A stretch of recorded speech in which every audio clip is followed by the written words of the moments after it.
Okay. Hello, everyone. Good morning. Hi, guys. Are you alive? Are you awake? Good morning, sir. Morning, sir. Habi ko bang nangatulog pa ning uban? Okay. So, may I request Walid to lead the prayer first before we go to the discussion proper. Walid. Um, Bismillahirrahmanirrahim. Alhamdulillahi Rabbil Alamin. Ar-Rahmanir-Rahim Malik Yawmiddin. Iyyaka na'budu wa iyyaka nasta'in. Ihdinas siratal mustaqim. Siratal ladzina an'amta 'alaihim ghairil maghdubi 'alaihim waladdallin. Amin. Okay. Thank you, Walid. So, good morning sa tanan. So, I hope everyone has had a good weekend. And this time, this will be a fresh topic, not that fresh because it is only a review of what you have tackled in your junior high with respect to the geological aspect of the earth science proper. Okay? So today I will discuss more of a story. Okay? I will retell the story of on how did the geologists tackled all of the things nga ilang nakuha from the evidences that they have produced, that they have observed, until such they come up on something to represent and to recognize on how is how is the earth being told from the past to the present, di ba? So these are the things that we need to know so that we can understand the whole process na naa within sa atong planet. Okay? So without further ado, let's start the discussion. Okay, so I have a picture here. This is the moon, di ba? So if you look up at the night sky, di ba? The first thing that you have noticed with the moon itself from naked eye, kung mag-full moon ba siya, di ba? You can see craters. You can see the landscape. And you know that the moon above is there for billions of years. Okay?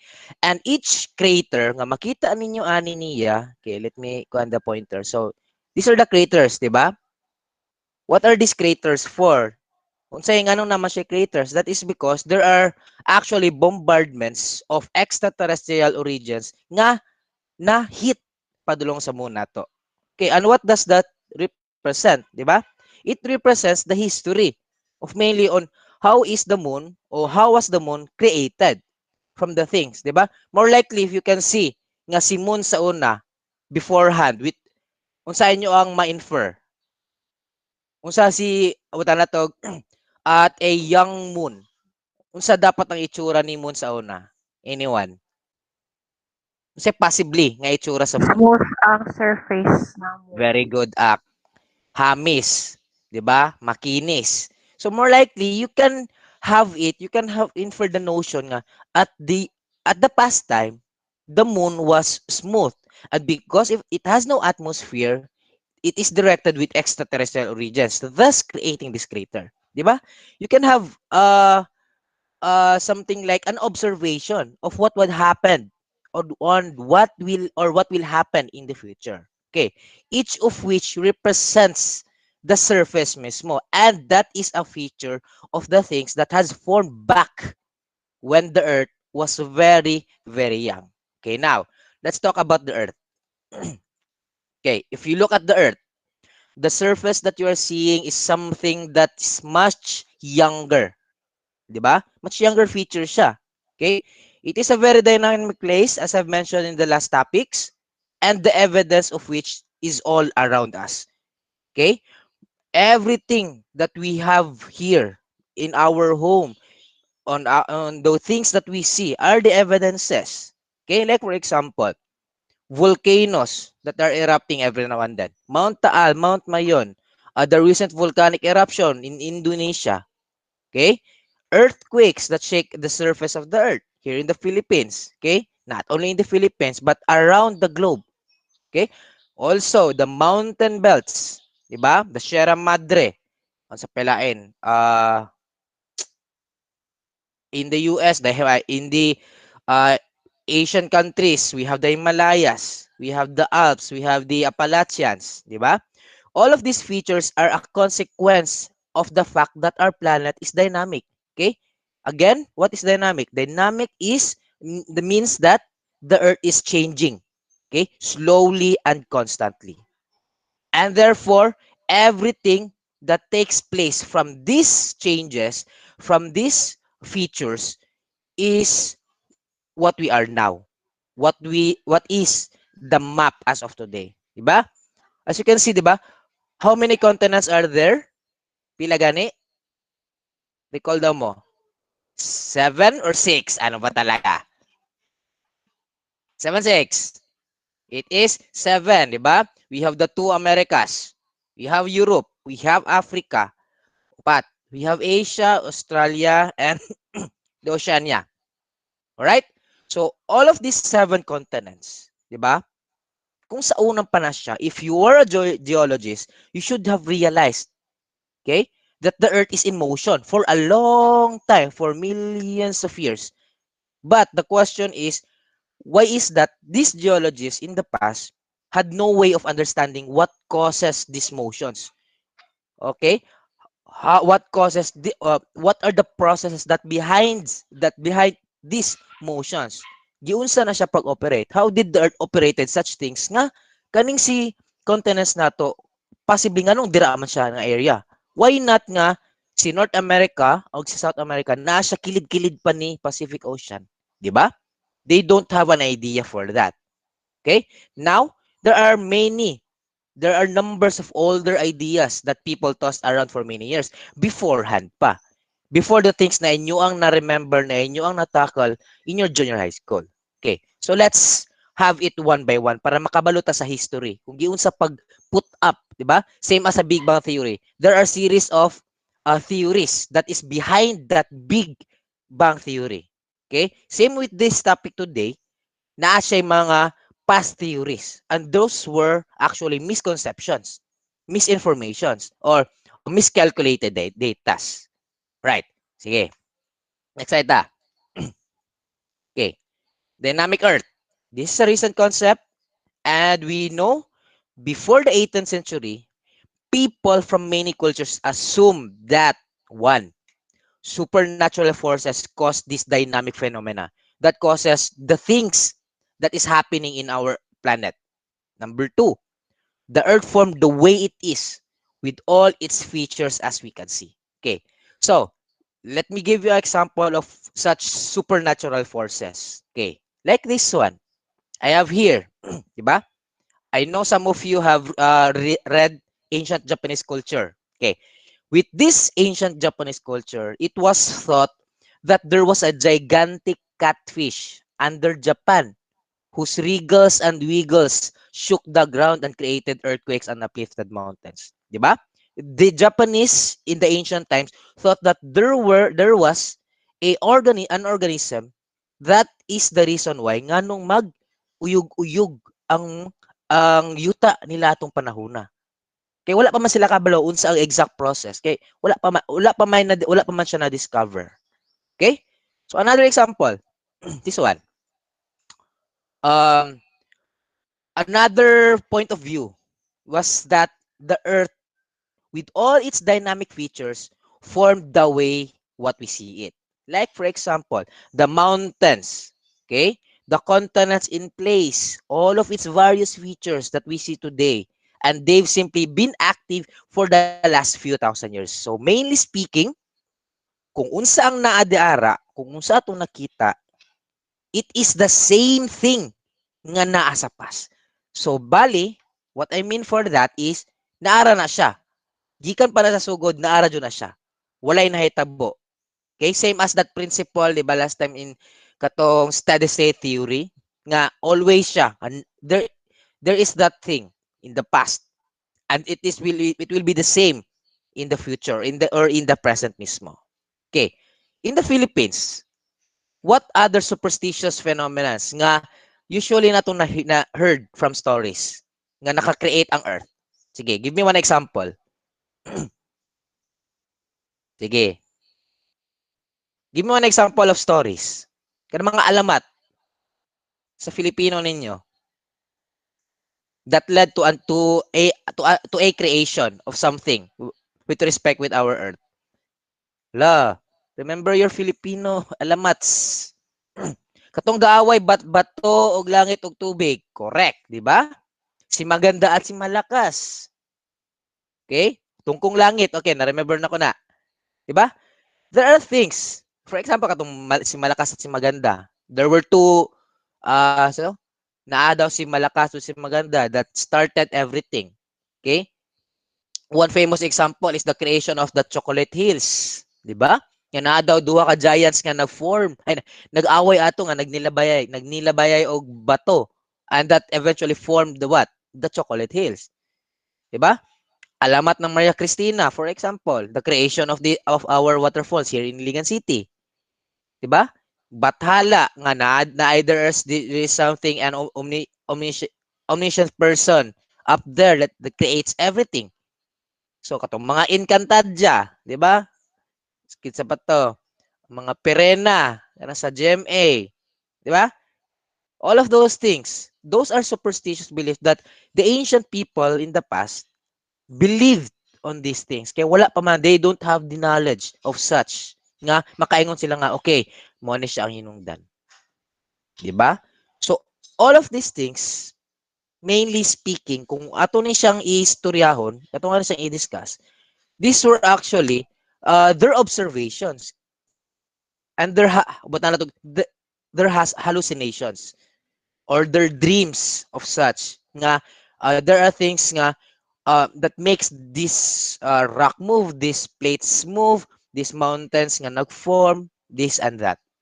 Okay? Until such,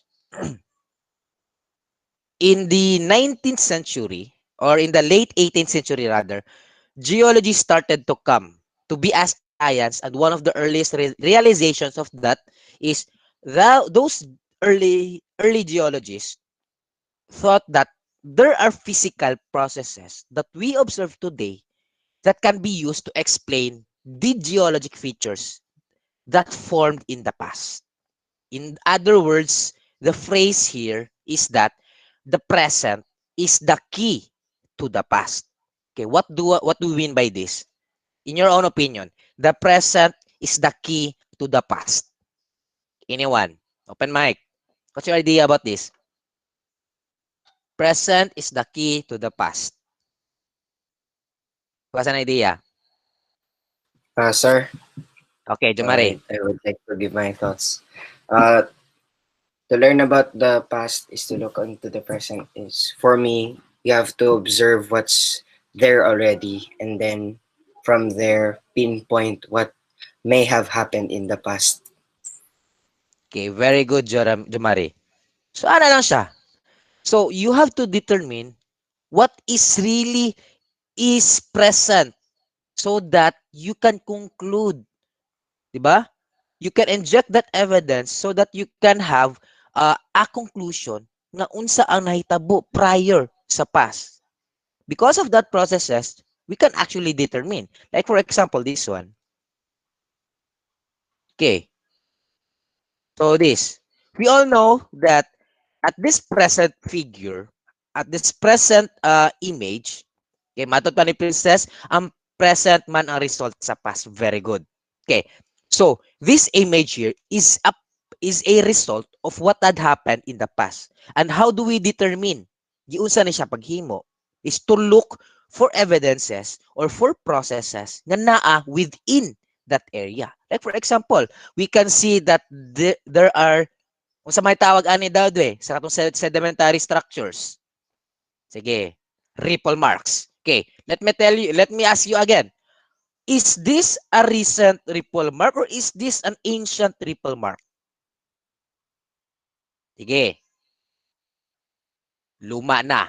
This is an ancient ripple mark. So basically speaking, kung saan nahitabo ani, 'di ba? Formation of what? The processes that includes the sedimentary process. 'Di ba? So we can determine nga in the past, this was just a what? Flat lying area nga naay weathering and erosion, and that erosion ni deposit siya on that area, making it nga saman after years and years and years, millions of years ni litified siya, nawala ang tubig. So thus making it nga nakahimo siya og isa ka sedimentary nga ancient triple mark structure. So yung ana siya. And this, the present, is the key to the past, is what we call, who knows this? What principle is this? The present is the key to the past. Who remembers this one? In junior high school. Wala nakadumdum? Letter U ang gasugod. Dedede. Okay. Di ba? So almost of you nakalimot mo ani or wala tingali ni mention last time sa inyong junior high. So the present is the key to the past is what we call the principle of uniformitarianism. Okay? So this simple statement has been turned effectively into such a principle known as this uniformitarianism. So it was proposed by James Hutton, the first geologist in many people's minds. He lives in Scotland during the Age of Enlightenment. Okay? The Age of Enlightenment is the age of what? Katong mga great scientists. Kauban nilang Albert Einstein, Isaac Newton, kisa patulay ng mga hinungdan nga nung galisod mo karon sa pagskwela. All of those people there, naana sila sa Age of Enlightenment. They are actually classmates. Okay? Classmates na sila, colleague na sila, gaipo na sila tanan, math, physics, chemistry, geology, tanan aspects. Okay? In the Renaissance period. Very good, Stephen. So, that is the Age of Enlightenment. So, if you keep this principle in mind, the processes that we see today are responsible for the things, like for example, the uplift of mountains, the motion of the faults. That is why we are experiencing earthquakes. Also with the volcanic activities, diba? So, in the past, when people realize this fact, they begin to question or ask questions on how about how when did these individual geologic features come to be? So, not just a question. They are very curious. Nganong nahitabo ni siya? Diba? When, buta na to, if you were in the past, you can ask someone nga, when did mountains form? Kanusa sila na form? When did these volcanoes active in the past? Because we all know that in the present, there are volcanoes nga dormant. There are volcanoes na extinct na siya. So, in the past, kanusa man siya nga active? When was that? Diba? Wala siya. They are very curious. So, there comes a realization nga our Earth has its own history. Okay? That the processes happening over a long period of time were the ones responsible for what we could see today. Okay, the question now is to ask, what drove these processes? What is the force that ignites these processes nga mag-move siya to make it more dynamic? Okay, so these features are all in one topic, and this is related to tectonics. Okay, so this became a subject of discipline in geology. So tectonics, processes that are responsible for building regional scale to continental scale geological features. So mountains, volcanoes, subduction zones, islands, everything that we see today. Okay, the word comes from the Greek word tecton, which means to build. So eventually creating something. And when we talk about tectonics, we will talk about the processes that is responsible for this building process. Okay? And for a fact that until the 20th century, geologists threw around many ideas about these processes, and none of which actually turned out to be correct. So, dagan kay silang mga hypothesis, dagan kay silang mga theories, and it turned out nga mali day sila. Okay? So, these are some misconceptions nga nahitabo in the past nga na-ruled out siya. One is this one. Okay? So, in explaining the creation of mountains, there were three popular ideas, one of which includes intrusion along old cracks. Okay? So, prior to our modern way of thinking, diba? the Earth was first of all, makita na to na daan is naa na yung mga mountains. Okay? And because since it's the beginning, there have been long-lived cracks or weaknesses along the crust itself or below the surface. And at times, molten rock pushed its way up through these cracks and uplifted mountain belts in the surface.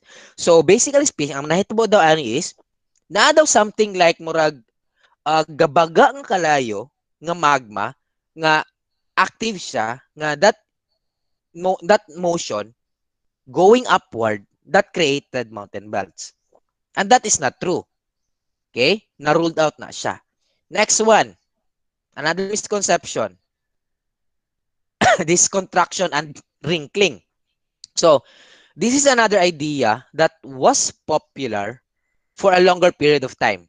Okay? So, people envision that the earth was like a hot-baked apple. Imagine kung nag-bake mo apple, nga nagikan pa lang sa oven, kung saan mahitabo after cooling. So, syempre, that apple will be wrinkled because the heat is, saman, nigawas siya. Diba? It was, nigawas siya sa system. And those wrinkles were thought to be analogous to mountain belts. So, sa pasabot na ni, the earth was plainly round, then there comes a time nga, di ba, na matoy notion na init si earth. Then after cooling process, unsay mahitabo, ni wrinkle siya. And that wrinkling process, mo na siya ang naghimo sa mountains nato. Which is not. Okay? Dili siya pwede. Kay, imagine mo, on a whole scale, si earth, buta na itong mo-cool down siya, it will return into the ice age. So, makakreate na itong mountain. Dili gyapon. So, na-ruled out siya nga concept. This last concept, the geosyncline model. So, what happened to this? Okay?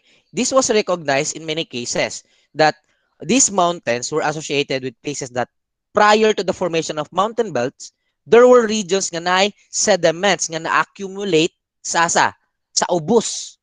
Okay? And it was thought that there were kinds of processes nga located deep throughout the earth's crust and geosynclines form. So syncline pasabotan na is unsa ang syncline? Kani siya, ni-sink siya. Okay? So the sediments were ni-sink siya, turning into such nga because of the sinking process. So kung musink siya, the pressure will eventually be withheld sa kilid. And this pressure, kasi may tabo, di ba? From the processes of making an igneous to magma. Because of heat and pressure, there will be magma here.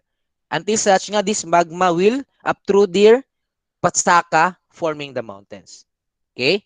So, mainly speaking, this result was to form a long line of processes nga nag-involve into such sediments that is because of heat and pressure, nagka-create siya og something like init within that area na nisaka forming the mountains. Okay? So, this was actually debunked eventually. And this, there is another concept here. It's what we call the fixist concept. This is the idea that the continental positions are fixed through time. So, bali, steady.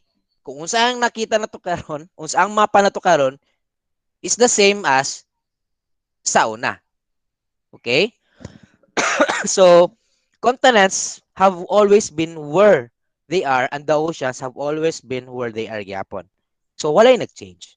Okay, so we can see now that this idea is fundamentally wrong. And who is the one who proposed that? Proposed nga, sayop ni siya nga concept. Kisay ga-roll out ani. Who remember this geologist? This meteorologist rather. Who is this? Very good, Walid. Very good, Steven. This is the in person. The name is Alfred Wegener. Okay? So, the beginnings of a new way of thinking came from this German meteorologist. Okay, remember? He is not a geologist. He is a meteorologist. Okay? He is a soldier in World War I. Okay? So, sa iya na time, while nag-war siya, after nga naka-recover siya sa iyang mga wounds, he begin to think about what? The implications of these geological features nga iya ang nakitaan, ang iyang na-observe around the world. So, he was very particular and very impressed and very fascinated sa mga shape sa continents. Kay mao man na sa mapa. Because yang napansin is, unsa yang first napansin guys sa pagkakita niya sa mapa. Sige. What is his concept here? Unsa yang nakita? What did he observe sa atong map? Very good, Amal. Okay? Thank you, Steven. It looks like a puzzle and they seem to be able to fit together. So, nagwonder siya in the past nga the continents should have been once fitted together. So, and later on, he imagined that they have broke apart and moved to their present locations. Okay? And this idea is what we call, say tawag ani. This is the CD. CD. 2 words. Very good, Amal. Continental drift. Thank you, Sebastian. This is what we call the continental drift. Alright? And this continental drift, mainly speaking, nga the continents were one last, were isa na siya sa una, and that is what we call Pangaea. And it eventually broke down into two main continents, the Laurasia and Gondwanaland. Okay? So, Laurasia composed of North America, Greenland, and Eurasia. Gondwanaland, South America, Africa, India, Australia, and Antarctica. At eventually, ni-break down into pieces siya. Okay? So, muna siya ang iyang idea. Okay? That is the idea of Alfred Wegener. So, sa iyang idea, ang gusto is to find evidences. Okay? He should find evidences. That is why he traveled in the two continents para makakita siya solution or something like proof nga sakto ang ang theory niya, ang ang hypothesis. Okay. So, atong i-imagine, let's visualize the earth in the past until in the present on how is it moved, how was it moved. Yung sa niya pag-move from the Pangaea up to the present continent karon. So, let's have here, okay, from the premise of Wegener's continental drift, there was one continent that is Pangaea, that is 200 million years ago. Then eventually it broke down into pieces. Okay, in all directions. The Laurasian continent moves to the north. The Gondwanaland moves to the breakdown siya northeast. Okay, in a northeast direction.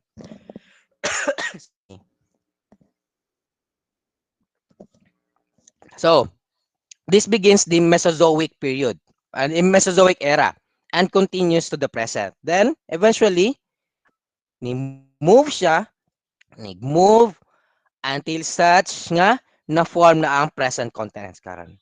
So, let's try to have GIF here. So, this is the movement. So, sa iyo nakita. Diba? So, mura siya og like bubbly nga kang naakay water nga ga-move ang something like imong gitagak dito nga murag blob nga nag-form siya, nag-move siya, eventually nagkatag siya. So mura siya og centrifugal force, di ba? Kung makita nato nga gatuyok-tuyok siya. Okay? So mo na din siya nahitabo.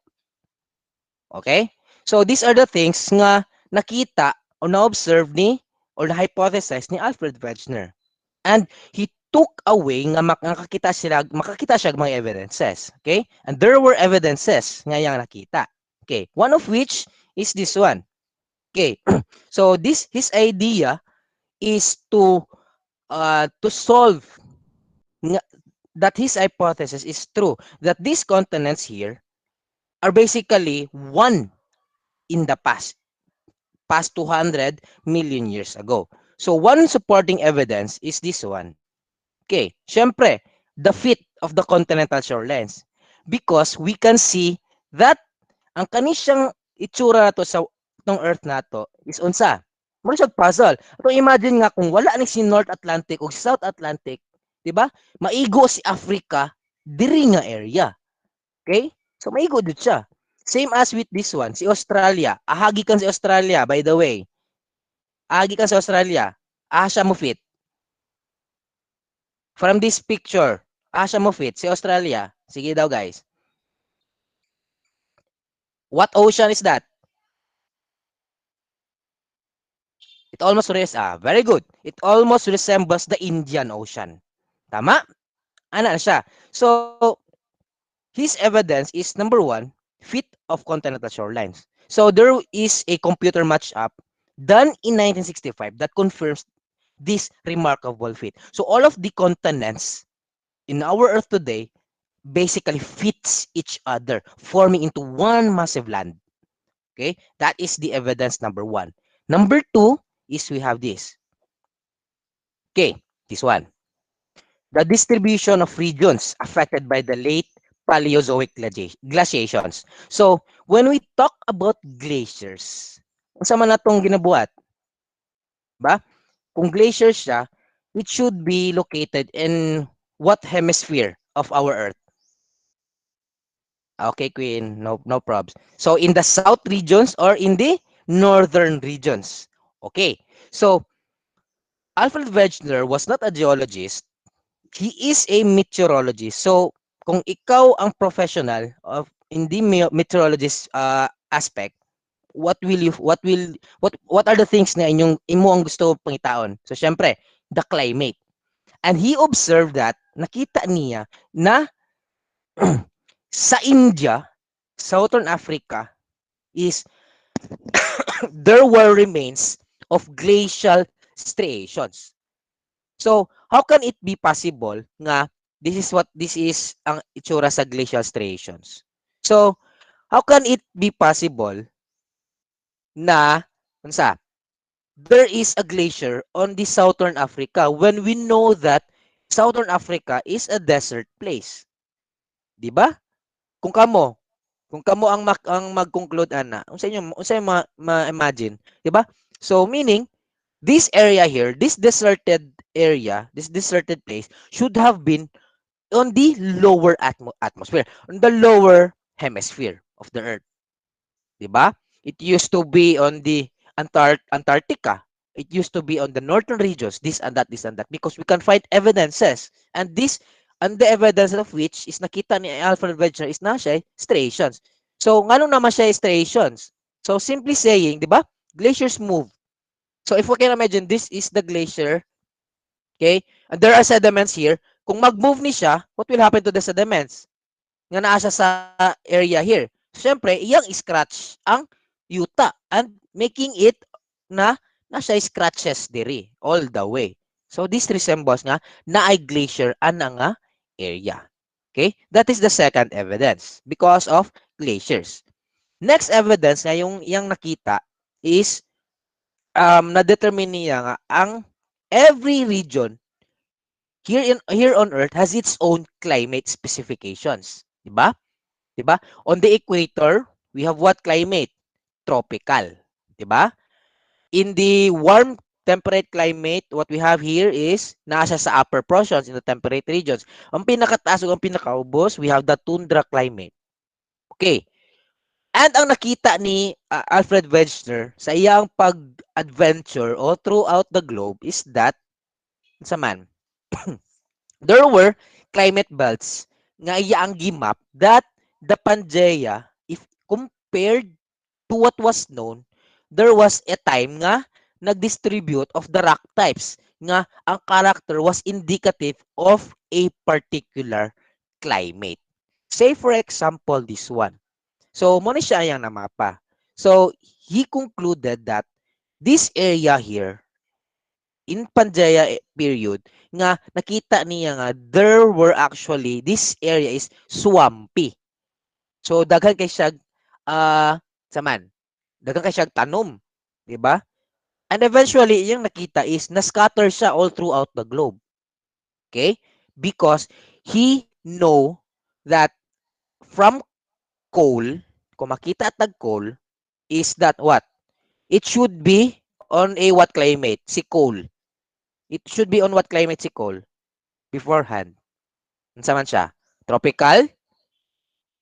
Saman, tropical, temperate, or in a cold climate? In what climate we can see more plants, more luscious plants? Tropical. So mainly speaking, the tropical, the coal seams should have been as a sa Earth. Na dapat siya sa equator. But he saw that there were coal deposits in the northern regions of America, in Russia, and also in Antarctica, and the southern tip of what? Southern tip of South Africa and Australia. So mainly, unsay mahitabuan ni, unsa ato ang ma-conclude. So therefore, these areas here should have been naa siya sa equator in the past. Okay? So, this is another evidence. Another evidence is this one. So, he started to have a exploration that he saw that every area in this South America, South Africa, and Australia has the same sedimentary record. So, kung unsang itsura dito in these areas, it is the same on the other areas. So, unsay possibility ana? Kung same siya og structure, same siya og sedimentary record, same siya og beddings, di ba? Same siya og composition. So it can be concluded nga at the first periods compiled na siya tanan. All right? So it was once one sa una. So that proves his theory. Okay? So another evidence is this one. So he looked upon some fossils and he have this feature nga there were fossils nga na-locate or nakita in these different locations, in these different continents. Diba? So, if you can imagine, if you are a land-dwelling animal, makatabok ba ka sa pika side sa continent? Diba? You cannot. Lisod pag kayo, imong salumon ang oceans, imong salumon ang dagat. Dili jud ka. So how is it possible nga makita siya in different parts of the continents? So possibly, in the past, the Pangea was true. Okay? That the continents were once together because of these features. Nga na nakita nga fossilized remains in every section of the continents. Nga same species. Okay? So another evidence is we have this. So if we can look at it, buta na sa Atlantic Ocean, we can see mountain belts. Okay? Series of mountains nga nakita from the coastlines, from the edges of these four continents, in these three continents here. So, yaang gitry o determine ang composition. And everything in these mountain belts has the same composition, has the same rock type. Okay? Has the same process. So, kung imo siyang i-connect, makonnect jud siya from Greenland to North America, Africa to Europe. So, connected na siya tanan. So, the distributions were actually correct. Kung imo siyang isagol, imo siyang idikit, isa ra jud na siya sa una. Okay? There is a correlation between the rock feature, the rock composition, and the location mismo sa mountain regions. Okay? Say for example, recent discovery in Grand Canyon, Arizona, and in Tasmania, Australia. So, recent pa ni siya via stratigraphy, via carbon dating, via age dating, they concluded that this feature here, ang kanisang sa Grand Canyon, is makita siya sa Australia mismo. So, say for example, ang kanisang nga feature, ang kanisang nga area here, wala ang kuhan. Kita ninyo? Okay. Ang kanisang nga feature, ang kanisya, is basically the same as this feature ang kanisang diri sa ubos. So, saan nahitabuan na natangtang lang ang upper portion. And the remains of this portion is the same nga na-locate sa Australia. Okay? Pero, all of these evidences ni Alfred is what? Na-prove na siya nga the fixest view of the Earth's history was wrong. Okay? That this continental drift was supported by series of evidences. But what had happened? Okay? So, sa nahitabo. After which nga ang gi-propose ni Alfred ang idea, all of his colleagues was so radical nga nakaingon sila nga it just didn't sit well with the rest of the geological community. So they held series of meetings, and one of which is this picture here. It is the most famous one, which took place in 1926. So in here, ang debate ni Alfred nga he tried to support his concept of the Pangaea, but he was basically attacked by many of his colleagues. Okay? That si Alfred doesn't know the process. Wala siya reason, wala siya evidence kung giunsa na siya paghimo. Kaya wala man siya kabalo. Ang iyara man nakita is what? Unsa? Ang mga evidences. He doesn't know the process that is behind it. Wala siya kabalo sa process. Diba? That is why mo na siya ang principle of uniformitarianism. First, you should know the process. Aya ka makabuhat sa history. Okay? Ingana na siya. Baliktad man gud ang pamaagi ni Alfred. Nangita na siya evidence. Nangita na siya proof. But he doesn't know the real reason. How is it moving? Okay? To make his hypothesis what? A concluded one nga dapat accepted na siya with the community. Okay. So, igiingani pag-present ni Alfred Wegener. So, his idea was like, for example, na ay ship, na ay barko, nga ni dagan, ni float sa dagat, ni andar sa dagat. So, what had happened here is, di ba, kung mo, ana ang tubig, ay mo, ano to mo drive, sorry, mo lakaw, mo dagan ang barko, unsay makita sa atubangan. Unsay makita sa atubangan, di ba? Nasa movements. That allows stronger waves. And the weaker waves is located on this portion here, ang diri nga side. So, unsay nahitabo? Basically speaking, kita niya nga, it is impossible that these waves that will create everything, okay, from the continental scale. Imposible kayo nga ingani lang kagamay nga force nga nakahimo nga nag-move ang kaning mga continents nga such nga gamay lang kaayo. So gidebunk na siya. Actually wala jud siya hanaw, wala jud siya idea. So that is why gi-retract jud tanan. But his theory, his hypothesis remains yapon. Okay? So giunsa ka no? So let's try to imagine this one. So ang iyang thought pod is, ang motion daw sa Earth, di ba? We know that the Earth is rotating.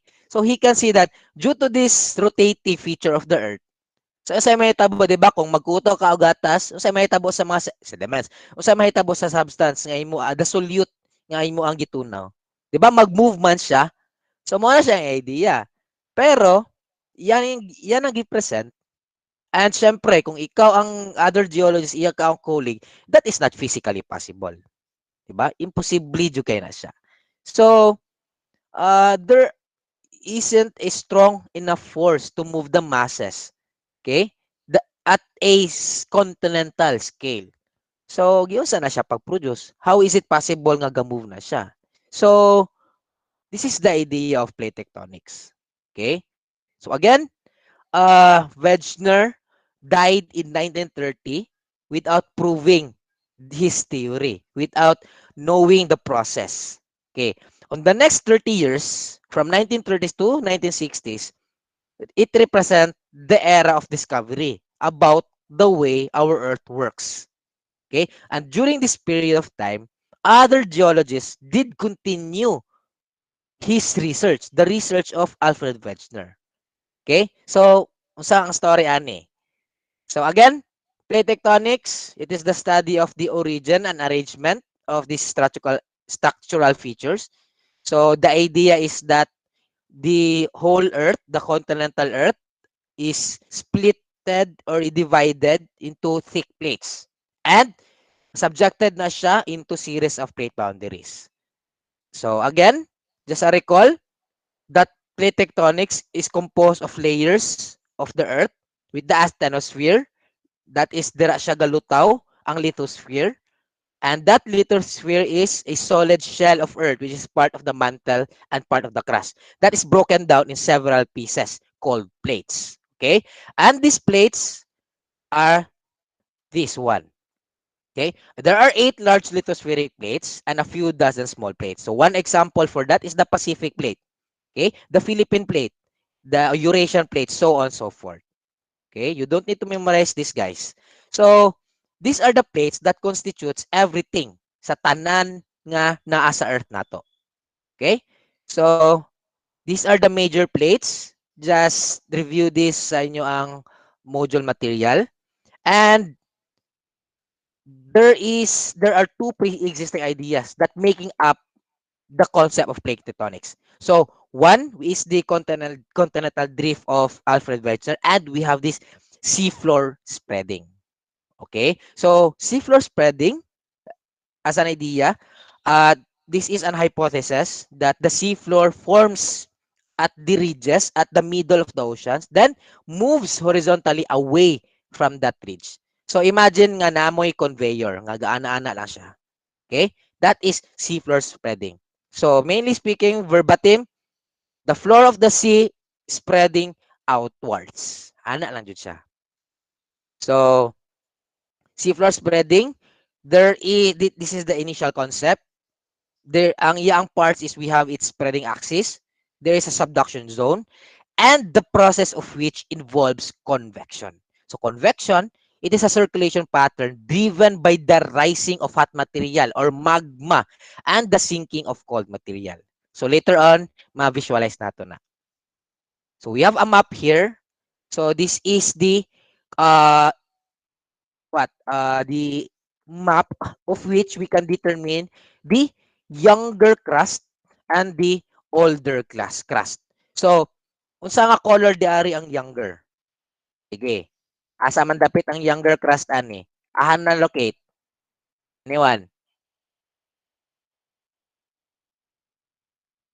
Very good. It is in the red portion. So we can see that this red portion are the ridges. So basically speaking, this is the start of the creation of another crust. So ang kanisyang blue ones here are the oldest rock feature nga na-locate sa coastlines or basically sa trenches nato or sa subduction zones. Okay? So mo ni siya ang ga-drive sa process nga wala na solve ni Alfred Wegener. And this is what we call convection. So one geologist, and his name is Arthur Holmes. Okay, let me write that one. Arthur Holmes. So he is a British geophysicist that came up with this idea that the mantle of the earth is convected like molasses in a pot on a stove. So basically speaking, tuyok-tuyok lang na siya. And he thought that somehow these convection cells could pull these continents apart and cause them to move. So imagine if gatuyok-tuyok lang siya and this area here, pirmi lang siya gaspo og lava.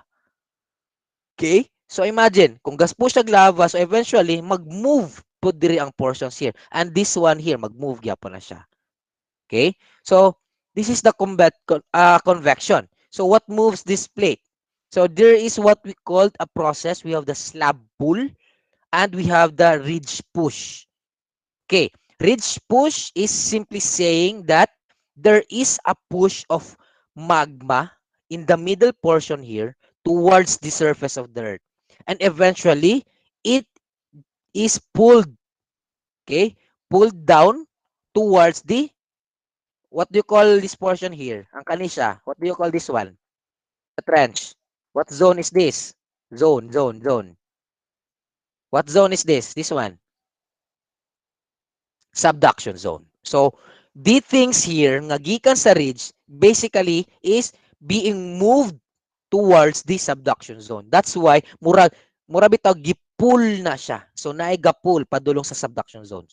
So, ang ridge niya is, naray sa something nga, gipush upwards so that it can create another one. So, that is the concept behind the continental drift. Okay? And there were actually evidences of which nga naana siya. Okay? So one of which is, 'di ba? As technology is being leveled up, 'di ba? We have this bathymetry. And these are variations in the depth of the seafloor. So basically speaking, gimap nila ang seafloor and it looks like this one. So we can see here na unsa nakita ay ring. Okay, we can see here that the seafloor represents this one. Okay, and we can see series of mountains in the middle. So what can we conclude? Sa ito makonclude ana, ba? So meaning at the center portions of these oceans, dira ga start mismo ang pag-create of a new body or a creation of a new crust. Okay? On that portion. So let's recall your ocean topic in your junior high, 'di ba? We have the continental shelf that is located on the coastlines in the continental area. Then next is we have this abyssal plain. So 'di ba? That is one flat feature of the ocean. And eventually asa padulong sa mid-Atlantic ridge. So mga itsura niya. And if we look at it sa mapa, ingani ang itsura niya. Amo niya yung profile. So unsa yung nakita ani is so ang nakita ninyo is sa mid-Atlantic Ocean na siya ay pataas siya. So unsa atong ma-represent ani na this area here should have been the naghan kay siya movements, daghan kay siya creations kay mas dako man ni siya nga part compared pag-abot sa abyssal plain. So the sediments here is basically active. So every now and then gahimo siya og rocks, gahimo siya og rock until sas nga mo taas siya. Then eventually mag-move siya diari. That is why nagkalayo siya as long as you go further from the ridge, the more nga it will become flat because na-spread out naman siya. And that is the seafloor spreading. Okay, let's try to look at it in a temperature scale. So, mo ni siyang heat flow sa North Atlantic Ocean. So, they have devised on a way to determine the temperature. And the hottest of which is located in the middle. Okay, and as you go further away, it will become cooler. Until such the coolest is found on the trenches. Kasi syempre, lalom na biya kayo dito. So, muna siya ang pinaka-coolest. Thus, the coolest ones are the oldest ones. The hottest portion are the younger ones. Okay? Like this one. On the trenches here. Okay? So, if you go to the other parts of the ocean, for example, here in the west coast of South America, geologists found that as you go from the abyssal plain towards the continent, everything will drop off to form a narrow but long and very deep called trenches. So eventually, all of those things nga gikan sa ridges is mo end point siya sa mga trenches. And those trenches are what we call what? Again, subduction zones. So another thing, 'di ba? Sa ato ang Pacific Ocean, 'di ba? We have the Marianas Island. Okay? We have the Marianas Trench here. So, naa diri located ang subduction zone. So, unsay nahitabuan ni? 'Di ba? Meaning ana that this Pacific plate is actually moving. And we can see things or features like these fracture zones. So, unsay nahitabo sa fracture zones? So, imong imagine kung ga-move gani ang area diri sa mid-Atlantic ridge, unsay mahitabo? There will be wrinkles sa mid portion niya. So, unsay pasabot sa wrinkles, 'di ba?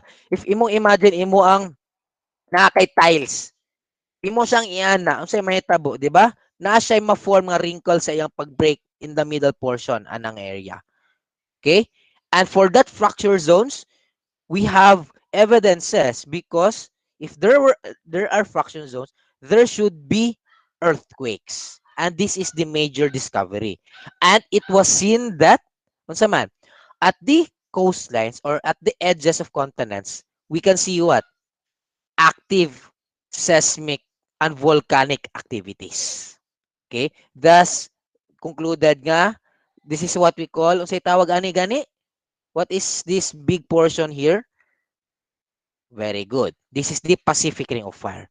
So, atong makita from the image is that every section here sa sa Pacific Plate, sa edges niya, na siya yung mga earthquakes. And what is that resembles? What does that resembles? Meaning nga na ay movements prior anang area. So we have the trenches there nga nakalocate. So unsay mahitabo kung naay trenches na ilalom. So we can say that, we can conclude that it is moving downward. And once it is moving downward, there will be tremors. There will be earthquakes. So that will happen every now and then. And that is what we are experiencing now here in our country. Okay? So this is another vision of seafloor spreading by an American geologist named Harry Hess. Okay? So he first proposed this idea, and it happened that the new seafloor was forming along the mid-oceanic ridge, and this is what we call the new seafloor, and the continents are what? Moving in either side of this mid portion here. So iya pananggi more and more prior studies kaning si Hess. Okay? Making to it that ingani na dahil ang major concept of seafloor spreading. Okay? So like what I've discussed kanina, there is a rising magma on the mid-ocean ridges, then turning of which nga gi-move ni siya towards the edges, and eventually it will sink down on the what? On the trenches or subduction zones. Okay. And how is it possible that this seafloor spreading nga ni-occur siya? There are actually evidences na ilang nakita. Okay. So one of which is through looking at the Earth's magnetic field. So question, how did these geologist people record the direction of this Earth magnetic field? Okay. So they have this instrument that is called magnetometer. So this magnetometer measures the angle between the direction of the Earth's magnetic field and its horizontal. So, ila lang gibuhat is that this one. So, they pointed out that every creation of an igneous rock, once it will become cold, the direction of the magnetic structure of that rock is always pointing to the north. Because, 'di ba? If we create an igneous rock, there should have been magnetites. And that magnetites will always represent kung asa nakalocate ang atong North Pole. An island na nakita nga every section of the rock always pointing na siya sa North Pole. So basically speaking, ang needle mismo sa magnetic inclination is that dili siya always nga straight because it's always moving on this portion like this one, nag-ana na siya. So unsa nahitabo? Makita na to nga ga-move ang continents nga stationary si North Pole. So nga nagiana nila pag infer nga ga-move si continents and not the North Pole itself. Okay? So ingani ang nahitabo. So this is the expected area and this is the wala asa man to. So ang real and normal ana is nasa upper portion. So the expected is not the same to the real situation. Okay? So they have used this device, okay, that the North Pole was not its stationary and over time it had apparently moved around quite a bit. So there were actually two possible explanations. Okay? So either the North Pole was stationary and the continents moved over time, or the continents was stationary and the pole had moved over time. So beforehand, number two explanation pa ang ila ang gi-observe. And they have thought that this is the original idea. The polar path is actually moving. So from A, it is moving towards the present North Pole. But this original idea was debunked because syempre ang nakita nila in studying what? The Hawaiian Islands is that nakita nila nga it is not the North Pole ang ga-move but the islands itself. Kay sa ngalan pa lang ni Hawaii, located si Hawaii, guys. In which part of the Pacific Plate? Hawaii. Asa located? Middle Pacific or in the edges? Sa middle. And in the Pacific plate, can we see a ridge system on the middle of the plate? Yes or no? Yes or no? No. So meaning, dapat si Hawaii should be stationary. 'Di ba? But ilang nakita is si Hawaii is nag-move na siya. So therefore speaking, that the islands are actually the ones who are moving, not the North Pole. Okay? So ingani ang pag-change, pag-wander sa atong poles. So the correction of which is being uh observed every now and then. And recently, it was concluded that the North Magnetic Pole has officially moved. Okay? From the North Russia, na-move na siya going to Canada. So, unsa na itabo? Na changes sa ato ang Earth's magnetic field. Okay? So, sa ato ang makita ani, if nag-move siya, pasabot ana, there are actually discoveries nga atong makita which in respect to paleomagnetism. Okay, which respect to rocks, that we can see that we have reverse polarities every now and then. So, the Earth's magnetic field, na-transfer na siya. Puta na to sa una, north na siya, and eventually, ni balintong. Nga mo siyang south. Okay? So, ma-record na siya because we can see anomalies. Okay? And this is what we call the reversal chronology. Okay? So, there are actually two polarities. One is normal and one is reversed. Okay? So, we can see that on this age here, million years ago, that ang Earth ani nga time under the normal polarity. So, normal polarity is ang north in naadjud sa north, ang south nasa south. But eventually, it was being recorded na after this period here, ni-reverse siya. Nga ang north nasa south, ang south nasa north. And so on, so forth. Di ba? Makadumdum ta nga ang ice age had happened many times. And this represents the ages of nahitabo ang mga ice ages. Okay? As the nag-reverse ang magnetic poles, there is always a change of climate. Okay? So take a look at this example here. So at the last 169 million years. So at this period, di ba? Cretaceous period. Cretaceous period is what? Ice age ba ni siya or kuan pa normal age? Normal pa siya. But after these periods here, going to Jurassic, di ba? Ice age siya diri nga part. So na siya shifting of this polar anomalies. So this is a computer-generated simulation. So, muna siya ang reversal na to. So, before reversal, so ta makita, ang north nasa taas, ang true north, ang south is nasa ubos. So, muna siya ang magnetic ha. Kung unsa ang may magnet ni south, is muna siya ang true north. Alright? So, eventually, during a reversal, everything appears to be chaotic. Until such nga, na-reverse polarity siya. That the true north is located on the south portion of the earth and the true south is located on the northern northern part of the earth nato. And we can see that on a map these anomalies. So it ma-record man gud na siya through magnetic inclinations because we have rocks nga naka-determine ana niya. Kaya eventually, di ba? Sa seafloor spreading unsa to makita na siya movement all throughout. Okay? Outside that ridge. And every ridge, every year mag-change na siya. Kung na shifting of polarities, nakita na to, ma-record na siya eventually, every now and then. Right? So, this is what we call paleomagnetism. So, this resembles the shifting of polarities that has been recorded all throughout the seafloor spreading from the first younger rocks to the outer older rocks.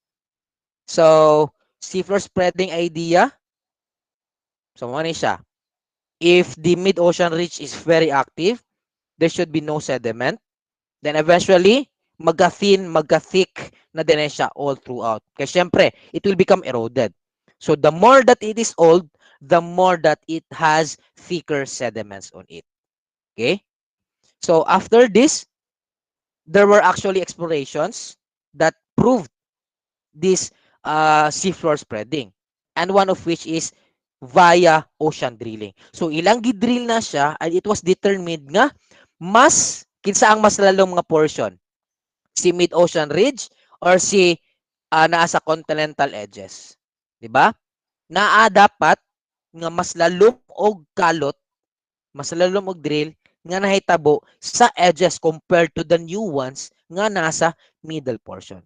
Thus, we can see that the ocean are actually moving. Okay? Makita na ito nga move siya because of these evidences. Okay. Take for example, kato akong dimension, si Hawaii. Okay. We have Hawaii here. So, si Hawaii is sa mapa, unsa yung itsura sa mapa, guys? Di ba? Padulong siya di ari. So, sa indication, ana, nanong dili siya pwede nga straight line siya. What is that nga ingani siya? And it was thought that this area here, kani siyang island, is the oldest. It has the oldest rock. So, unsay pasabot ana, ahagikan ni siya nga rocks di ari. So, it should have been nga naa siya diri nga portion. Because this is the younger one. So, ahaga move si Hawaii. It is moving northwest. Okay? That is because Hawaii is located on a hotspot. Okay? The direction of the plate is moving northwest. So, ingana ang chain movement ni Hawaii. It is not because of the oceanic ridge, but a hotspot siya. So, ingana yung movement sa hotspot. So, nag-move. There is creation of hotspot here. Nag-move si volcano. Nagka-create si volcano. Movement. Creation. Movement. So, makita na ito nga series of volcanoes nga ang naanang niya. Okay? So, ay mo kabalaka sa inyong sink. Dali na kayo ito siya. Basta natin eh. So, how will we calculate this rate of spreading? Okay? So, saan natin siya pag-calculate? So, we have this map here. We have 50 kilometers here. So, kanang 50 kilometers over pila ka years ang naagian niya. So, 3 years. So, pila man siya. How many kilometers per millions of years? So, 50 divided by 3, 16.7 kilometers per millions of years. So, kung ato pa na siya ihimog centimeters per year, ang movement ani nga area should be what? 3.34 centimeters per year. So, ingana ang pag-calculate. So, distance over time. So, ana lang siya. Okay? So, theory of plate tectonics overall, ang concept niya is from Alfred Wegener, from the concept of Hess, and new data that provides evidences and proofs. So, muna siya ang nakakame up sa idea sa plate tectonics. So, the plate tectonics explains that there is a distribution of most earthquakes on the edges. That is because that is the subduction zone. And especially, there were almost tremors in the middle portions. That is because there is the ridge push motion that makes the lava pushes towards the surface of the sea floor. Okay? So, with respect to plate tectonics, syempre, there is what we call the plate boundaries. Okay? And we have the 3 plate boundaries. So, we have divergent, convergent, and transform. And these 3 plate boundaries, okay, nag-scatter na siya all throughout the globe. Okay. Divergent boundaries are what? Divergent, nagpalayo. Convergent, nag-converge. Transform is, man, nag-move lang siya sideways. So, divergent boundaries are the ridges. Convergent boundaries, dira nakalocate ang mga trenches. Transform boundaries, that area is nag-split lang siya. Okay? So, this is the map of which malocate nato ang each boundary of the continental plates nga gamove siya. So, as we can see, that the Philippine plate is what? From the Philippine plate, yung neighbors niya. So, nasa subduction zones in this area here. And we can find divergent boundaries on the oceanic ridges. Okay? And each of these plate boundaries nasa a feature nga ma-create. Right? So, these are the features of which every boundary is being done nga na siya ma-create nga something. Okay? So we have this, it can create volcanoes, it can create ridges, it can create islands, it can create mountains. Okay, so let's discuss first the divergent boundaries. Okay, the example for that is the South America and Africa boundary. So this is the boundary on which two plates are moving apart. So we will visualize this to this by this image. So mo ni siya ang giin mo ganina katong unsa man the seafloor spreading. So how does it spread? So ingani lang siya. So at first there is a continent that undergoes extension. The crust is thinned, a rift valley forms. So eventually it spreads outwards. So sa may tabo, butangan na din siya tubig. And eventually mukatag na siya all throughout, proving that the oceans of us is what? Is spreading outside towards. And that is the divergent boundary. Creation of what? New oceans. So if we can take a look at a map sa seafloor ages, so we can see that the youngest seafloor is located on the middle portion of the ocean. The oldest ones are on the edges. So take for example, one famous example is this area here. 'Di ba? Red Sea. 'Di ba? Ang nato nakita sa Red Sea is nag-move na siya outwards. So meaning ana, this Red Sea, as the years go by, yung sa may tabo, it will become sooner a new ocean, a big ocean. So magkadako na siya. So mo na siya ang one famous example sa isa ka divergent boundary. Transform boundary, on the other hand, it slides across each other. Okay? So there are no production, there are no destruction. So most are connected in segments. Okay? So one famous example for that is the San Andreas Fault. Right? San Andreas Fault is, makita na to ani, this map here. So this is the San Andreas Fault. And there are three types of transform boundaries. We have the ridge-to-ridge transform, ridge-to-trench, and trench-to-trench. This one here is what? Ridge-to-trench. This one, ridge-to-trench. This area here are the ridge-to-ridge. Trench-to-trench is makita na siya sa oceans on which na dito ang subduction zones. Alright? So that is for the transform. Convergent boundaries are the plates that what? Move towards each other. And there are three types of convergent boundaries. We have the ocean to ocean, ocean to continental, and continental to continental. So this is a sketch of the subduction zone. So basically speaking, the denser oceanic plate is going downward. Overriding slab nga, kung muubos ni siya, naay form na mountain.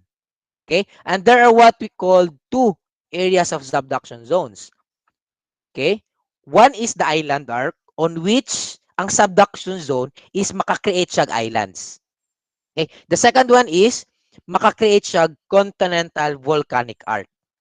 So ato makita is continental volcanic arc na siya nakalocate sa mga bigger land masses. Island arc is a section on which saman ang ocean to ocean nga nag-move na siya. Okay? So let's try to distinguish these different subduction zone ay convergent plate boundaries. Okay. Ocean to ocean convergence. So ocean og ocean, two ocean plates. Okay? So one of which is being pushed downward, forming what? Forming this one. Forming an ocean trench and a volcanic island arc. Say for example, one example for a volcanic island arc is our country, Philippines, for example. So it was created by two plates, two oceanic plates, the Pacific plate and the Eurasian plate. So without the Pacific plate and the Eurasian plate, there will be no Philippines. Okay, that is why nag-ana na siya si Philippines is ni uplift siya. Nag-create siya mga volcanic island arcs. Okay? So this is for ocean to ocean convergence. Next, ocean continent. So ocean and a continental landmass. So, unsa ang ma-create ani niya?